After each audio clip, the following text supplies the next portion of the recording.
All right, so you're playing a video game, right? A fast-paced shooter. And tell me if this has ever happened to you. In your head, you've just pulled off this absolutely perfect move. You whip around the corner, you see the other player, you react instantly, you are totally in the zone.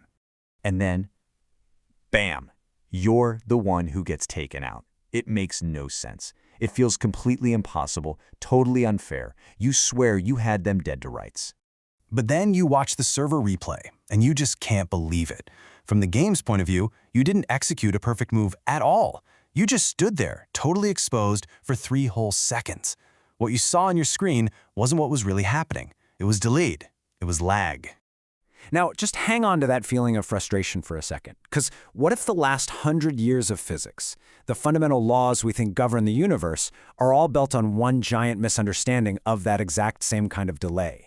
What if we've mistaken our own cosmic display lag for the actual rules of the game? Okay, to really get our heads around this, we're going to look at 3 different ways of seeing the universe. Think of them as 3 characters. And we're going to start with our first one, the prosecutor. The prosecutor, see, they live in a world of pure absolutes. Their map of reality is kind of like those old Mercator projection maps you had on your classroom wall. Everything is laid out on this perfect, neat, right-angled grid. It feels simple. It feels intuitive. But just like that map that makes Greenland look as big as all of Africa, it's got some serious flaws. And this worldview has 2 massive, fatal flaws. First, it just assumes information is instant. You know, if the sun blew up, the prosecutor thinks we'd see it happen the very second it did. No delay, no cosmic lag. And second, and this is the big one, they totally forget that their map is hanging on the wall of a train that's rocketing through space. They treat the Earth like it's a fixed, stationary point, not a vehicle hurtling through the cosmos. So, once we figured out that light speed isn't infinite, that old Newtonian map just completely fell apart. We needed something new. So we basically threw out the wall map, climbed into a cockpit, and became our second character, the pilot. Now, the pilot's view isn't about some grand, objective truth. Not at all. It's about one thing, survival. They're not looking at a map. They're staring at a radar screen. And on that screen, everything is centered on that one little glowing dot in the middle, themselves. The only question that matters isn't where is that missile objectively located in the universe, it's how many seconds until it hits me. It's a user interface, pure and simple. And here's the kicker. For this self-centered UI to actually work, for it to keep the speed of light the same for the user, no matter how fast they're going, the system has to cheat. It has to distort everything else. On the screen, space contracts, time slows down. It's all just programming, you know, lines of code to make the display functional for an observer who's on the move. But wait a second. This is where everyone pushes back, right? We've measured this stuff. We've put super accurate atomic clocks on jets, flown them around the world, and they really do come back having ticked just a little bit slower than the clocks on the ground. This isn't just a perception thing, it's a real physical effect. So how can it just be a feature of our UI? This analogy just explains it perfectly. Imagine the pilot looking at their flat radar screen and yelling, "Whoa, look how weird and stretched out Australia is."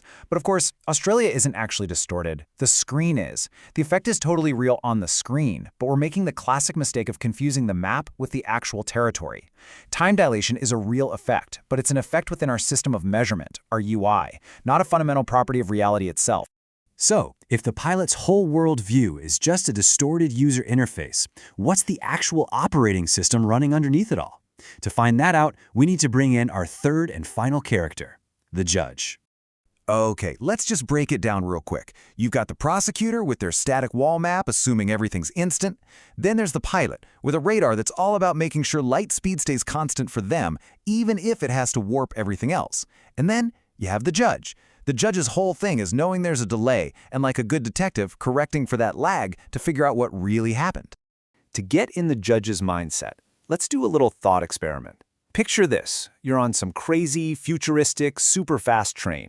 You just glance down at your shoe. Okay, so the light from that shoe has to travel up to your eye. It's incredibly fast, obviously, but it's not instantaneous. In that tiny, tiny fraction of a second, you, your eye, the train, you've all moved forward. So the light didn't travel straight up. It had to travel on a diagonal to catch up with your now moving eye. Which means you're not actually seeing your shoe, not where it is right now. You're seeing an image of your shoe from where it used to be a few nanoseconds ago. You're seeing the ghost of your shoe. And the wild idea here is that we've built an entire beautiful branch of physics, relativity, just to explain why this optical illusion looks like it's right under our nose. Okay, so if that's true, what about all those bedrock experiments that supposedly proved relativity? Let's put on our detective hats and take another look at the most famous one of all, the Michelson-Morley experiment. First, you need to understand a super simple concept. Any hunter, any quarterback, anyone who's ever thrown a ball to a running friend knows this. You don't aim where the target is. You aim where it's going to be. You have to lead the target.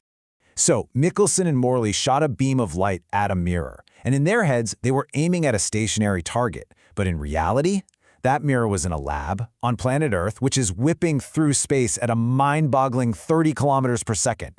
They were trying to hit a moving target, but they aimed right at it, as if it were standing perfectly still. And they missed. The experiment failed. But, and this is the absolutely wild part, instead of concluding, whoops, looks like we aimed wrong, physics invented this incredible, elaborate story to explain it. A story that says, no, your aim was perfect. The universe itself conspired to make sure you hit the target. It invented shrinking rulers and slowing clocks, this entire magical system just to make the flawed aim look correct. So let's just strip all that away for a second. If we ditch the magic of relativity, what are we left with? If we start looking at things from the judge's point of view, what does the universe actually look like? Well, the answer completely redefines what we think of as empty space. The vacuum isn't nothing. It's a medium, a kind of cosmic jelly. Think about waving a sparkler around in the dark. It leaves a trail of light hanging in the air, right? The light doesn't move with the sparkler, it gets imprinted on the air. In this view, light gets imprinted on the vacuum, and we are the ones moving through this vast three-dimensional recording of the past. This changes everything about how you see the world. I mean, we're not just looking at the past. We are physically traveling through a collage of it. Every star you see is a ghost from a different moment in time. So the next time you look up at the night sky, ask yourself, is what I'm seeing really what's out there?